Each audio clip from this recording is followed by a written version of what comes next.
I want to talk about Odell Beckham Jr. of the New York Giants. You know, he is creating, and he may not think he's creating this, but he is creating so much drama for this football team, and it's not even training camp. It's mini camp, skipping OTAs, hanging out with Justin Bieber during OTAs. I know he worked out with Chris Carter, but, you know, going to the NBA playoffs, again, hanging out with Bieber, making himself into a social media distraction at every which way, and then coming back here and saying, well, it's not about my contract, even though there was a story out there that said that. Contrary, yeah, it is about his contract. And then coming out and saying, oh, I've grown up. I don't think so. The Giants here, Karen, I think have a problem. I really do. I know he's a great player. I know he makes great plays. But at some point, the Giants, if they're serious about a contract with him, they have to sit there and say, is he really worth it? Is he really worth $12 to $15 million a year for a guy who's going to play wide receiver? Is he Julio Jones? No. Is he A.J. Green? No. Is he the kid in Pittsburgh, Antonio Brown? No. Is he even Julian Edelman? No.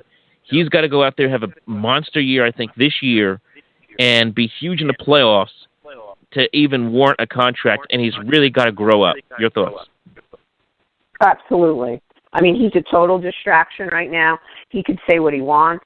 And here's the opposite of Aaron Judge is Odell Beckham Jr. because it's all about him in the spotlight.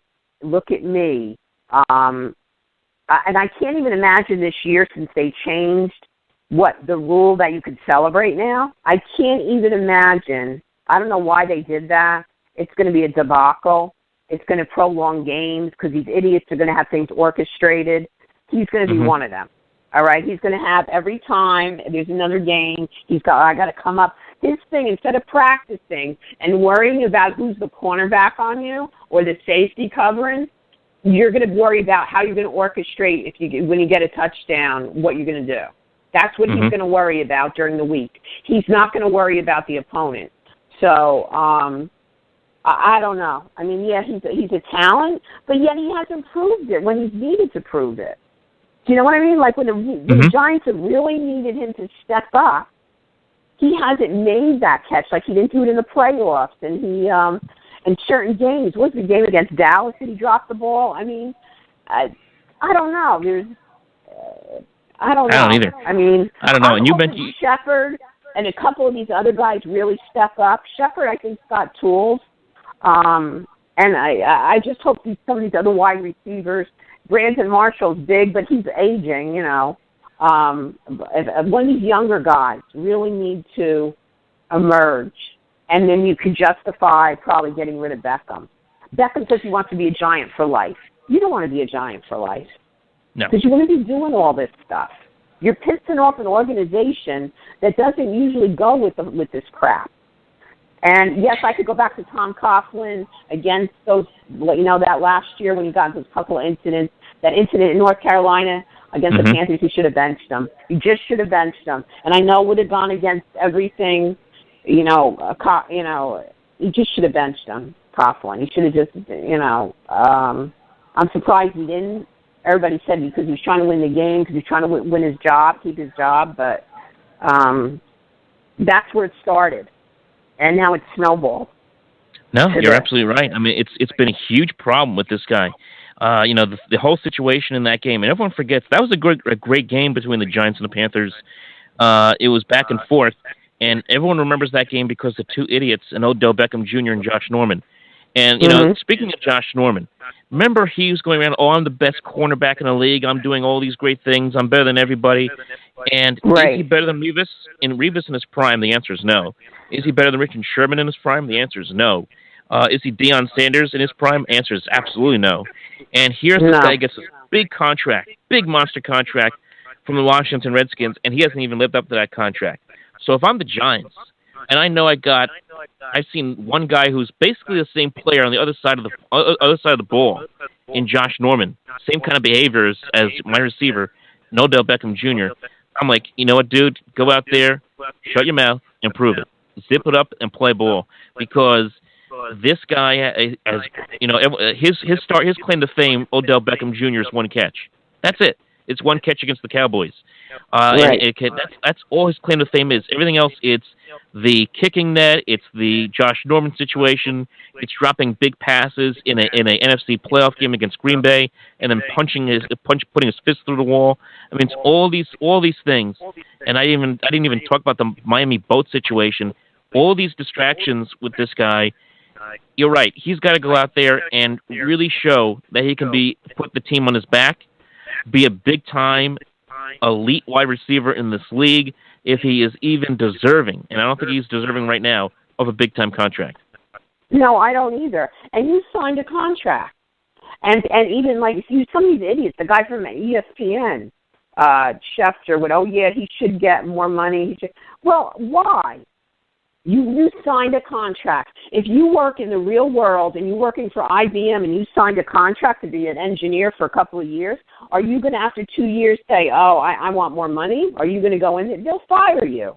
All right? Mm-hmm. This is the thing with these guys. They think they could just dictate everything. If I'm McAdoo, I'm going to tell you right now, this is just OTA, when mini camp actually starts or training camp, the first day of training camp, Dell is going to be in my office. And I'm going to tell him, we're starting the season. We got training camp here. Do not be a distraction to this team. I would tell him straight out. I don't care, all your nonsense. When you're here and when you're on the field as a Giant, you're representing the Giant organization, do not be a distraction. I don't want the press asking me questions about you on, in New York City doing whatever. I don't want to see it, and I don't want to hear it. I don't want you on page 6 of the Daily News or the Post.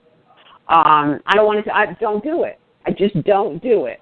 And you need to be on top of your game. You think you're the best wide receiver? I would just challenge him. You think you're the best wide receiver in this league? Prove it. Go out there and prove that you are the best at what you do. And don't be a distraction to this team. That would be my first day of training camp. First day. He'd be in my office, and that's what I tell him. Well, I don't know if Ben McAdoo is that kind of coach. I mean, a lot of people have made the comparisons with Bill Parcells and LT. Bill Parcells, he put up with a lot of LT's nonsense, but he also knew how to press his buttons, like he did with everybody else. I don't know if Ben McAdoo knows how to press Odell's buttons to say, this is when you play, this is when you act like a professional, and anything you do out of line, you're going to hear about it from me, and you're not going to do it again. I don't know if he's that kind of coach right now at this point in his career. I know, but he needs to do it with this guy.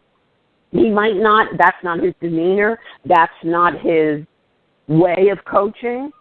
But with this guy, you need to put him in his place now. You can't have week 7 of the season or week 6 and some nonsense is going on and there's a distraction, and they're asking everybody on your team, during the week, during practices and training and getting ready for an opponent of some nonsense that he just pulled. You can't have it. It just can't be. So I'm right. Sorry.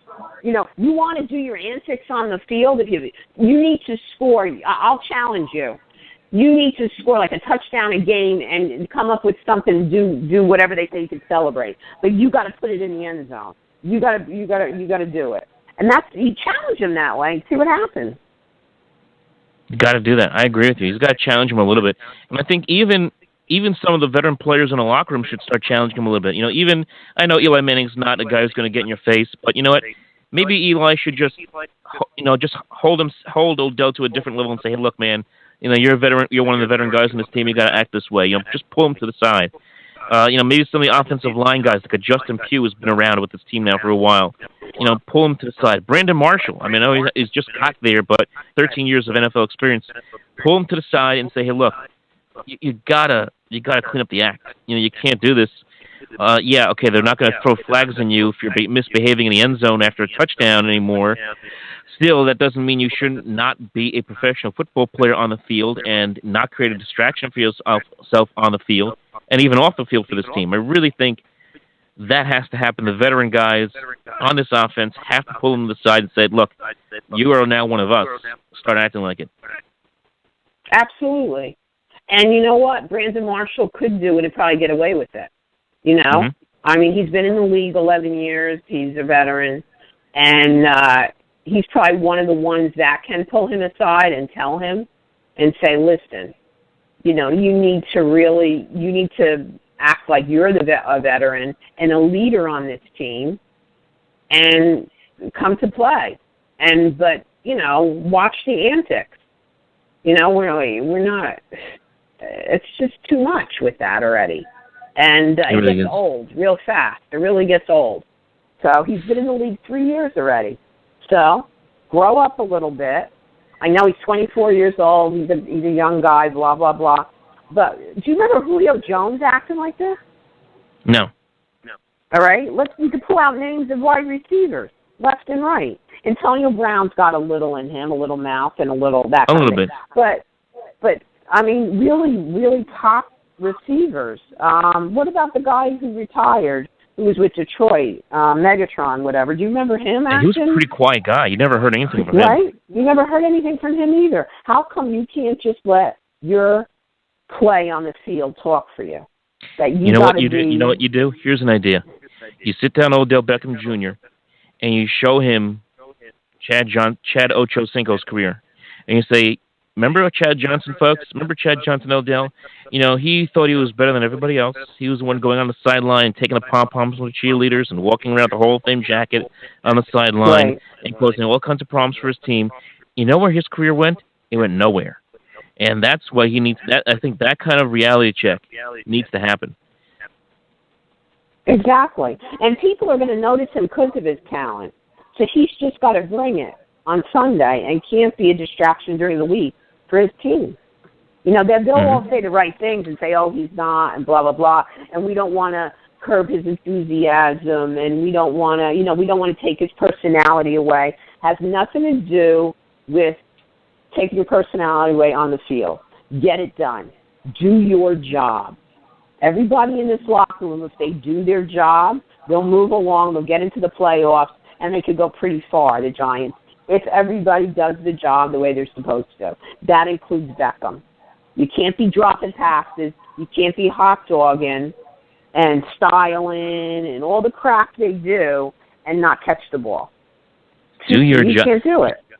Yeah, do your job. Can you imagine him on the Patriots with Bill Belichick? I mean, I'm sure he would toe the line then. I mean, oh man, oh my goodness. You think Tom Brady would put up with his nonsense? No. Oh man. No, that's it. And I'm sorry, that North Carolina game was just too much. Because he wasn't helping them. That's why you should have benched him. Because when we want to win the game with the best players on the field, he wasn't playing for you. He was so distracted by Josh Norman that he was not functioning even. So sit on the bench. That's what you should have done. No, but you mentioned the new rule change on the celebrations. When that happened, I kept thinking back to that Green Bay Minnesota game in the playoffs, and Joe Buck when Randy Moss scored a touchdown and mimicked mooning the fans, and Joe Buck's like, "Oh my God, that's disgusting."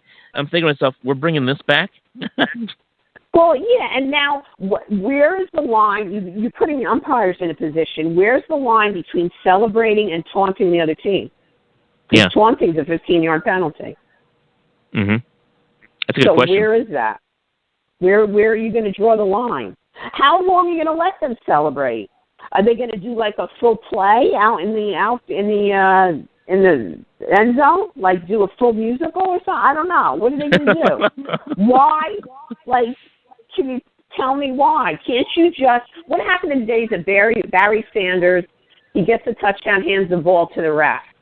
Why can't we have a little class once in a while? Why does everything have to be like? I want to say white trash. I don't know what you want to call it. Let's just trashy. Why does it got to be like that? Show some I don't know. class I mean, once in a while. Show some class like you've done it before. I think it's a situation where you got a commissioner who's under fire from the players, and he's trying to, not want. I think they have a collective bargaining agreement coming up soon. I think. I know there's one coming up in baseball at some point. I don't know if there is one coming up in the NFL, but maybe it's something to do with that. Maybe he's just trying to get on the right side of the players for once after causing all kinds of trouble with the all the scandals that have gone on over the years. I don't know, but it was just such a weird rule change to all of a sudden say, we're not going to honor our own rules of discipline within the league. It's just like, what are you doing? Yeah, I couldn't believe that when that came through. Yeah, I was like, are you kidding? You're going to allow this? But let's see what happens. Let's see if anybody calls a taunting penalty, because they're out of control with the celebrating. Yeah, maybe what you do, especially during Jets games. Whenever because the Jets are going to be having a lot of teams scoring on them this year. Since Christian Hackenberg can't hit anybody except for reporters on the sideline, you just have Christian Hackenberg throw warm passes and it just hits the guys in the end zone on the head and it just stops the celebration. What are they doing? Oh my God! An organization that's a total train wreck. They are a train wreck.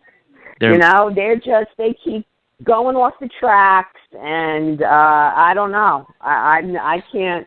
They're not even like, if you're saying you're cleaning house and you're starting from scratch, they weren't even doing that quite. They decided to get rid of Harris after he wouldn't renegotiate the contract. That's why they decided to get rid of him, because you would have done it before the draft. Somebody could have picked him up. Watch he ends up with the Giants. Giants probably could use a linebacker. Oh, he's gonna.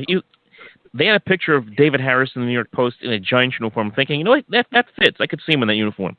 Absolutely. Look, I understand what the Jets were trying to do by cleaning house, but you release David Harris now, you release Eric Decker now, and I know Decker's had interviews with the Ravens and Titans in the last couple of days. But why now? Why not release these guys 3 months ago when they had a chance to lock on with the team? Doesn't make sense to me. And also, what doesn't make sense is, this entire McCagnon administration hasn't made sense.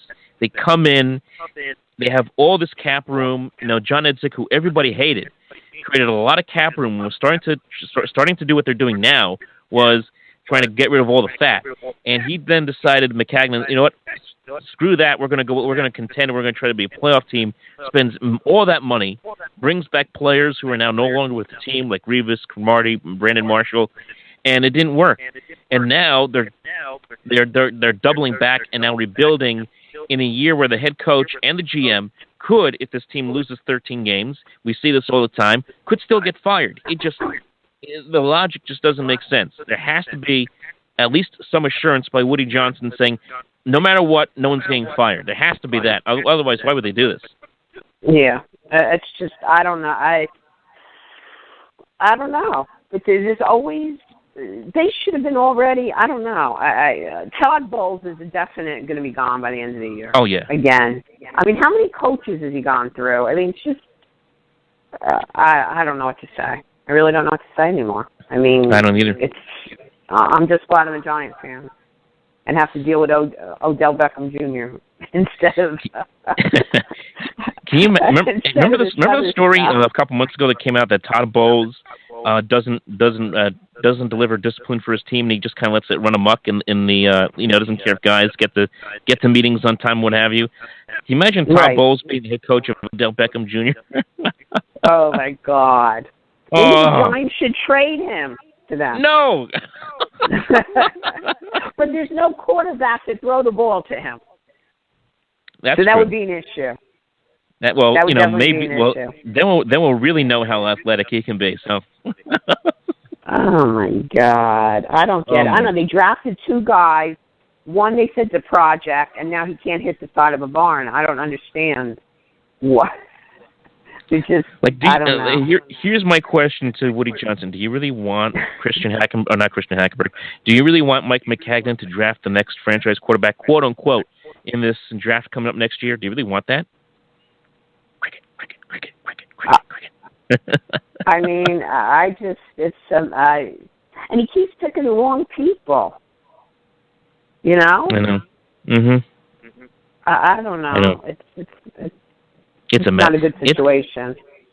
It'll be fun this fall, folks. It'll be fun, Karen. It's going to be not talking about the Jets. I mean, are they going to win a game? I don't know. There's somebody worse than them out there now. I don't know. There's other teams. I haven't paid attention right now to football, so let me look at their schedule. Okay, they will win a game before they play the Patriots. They play the Browns and they play the Jaguars. They play the Browns week Week 5, the Jaguars Week 4. They're going to win one of those games, and that will be it.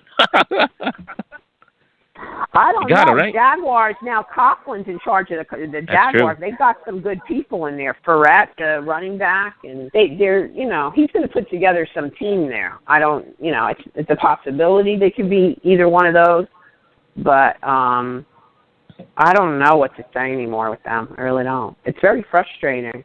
And I'm not a Jet fan. It would be like, oh my God, are you kidding me? Maybe it would be like a San Diego Padre fan. It's like, again, here we go. We start this season, and then, then we just tank because our organization sucks. I don't know. Well, I don't know. It's just bad. Didn't he have a couple of guys who were giving him advice? Yeah, he had Ron Wolf and Charlie Casserly. Ron Wolf and Charlie Casserly were giving him advice. All right, who were decent GMs in their time when they were with their teams and putting together things. So what happened here? Well, they're the ones who suggested that he go out and hire McCagnon and Bowles. They recommended that those two guys were the guys to bring in, and obviously it has not worked up to this point. You need to hire a GM, let him hire the coach. That's what it should be. That's what it should be. It didn't happen, and that was another thing that was odd at the time, because you bring in, because this was after bringing in Idzik, and you're telling him you have to keep Rex Ryan, and then you fire both of them, and you bring in McCagnon for an interview, and you bring in Bowles for an interview, basically at the same time, and before you really ever hire McCagnon, you're pretty much settled that Bowles is going to be the coach, and McCagnon's just got to accept it. I'm thinking to myself, really, we're doing this again? Didn't we do that with Rex and the other guy? I mean, yeah, they did. That's what I'm saying. You're doing this twice in a row. That formula obviously is not working. At some point, this is why teams that struggle because they keep making the same mistakes over and over and over again, over and over again. I'm telling you, I don't know. I don't know either. Well, it's terrible. Anyway, so as the Houston Astros have clinched the AL West, the Washington Nationals have clinched the NL East. We've just gotten breaking news: the New England Patriots win the AFC East here on June 15th. The season's over. I'm telling you, it's unbelievable. Anyway. Unbelievable. Anyway, Karen, Karen, this was awesome talking some sports here with you tonight. It's been a long show, but a great show. Yeah, it has. It was good. It was really good. All right, we're gonna end it here, folks. Karen, I want to thank you so much for chiming in, and we'll talk to you next time. Thanks for inviting me. Bye-bye. Bye-bye. All right, folks, talk to you next time right here on Open Mic. Remember to follow us on the social media at Open Mic NJ on Twitter, Facebook.com/Open Mic Program, as I'm just looking for our closing music here. Somewhere there it is. So Facebook.com/Open Mic Program, and also on the Sports Talk Nation on YouTube. We'll talk to you next time right here on Open Mic.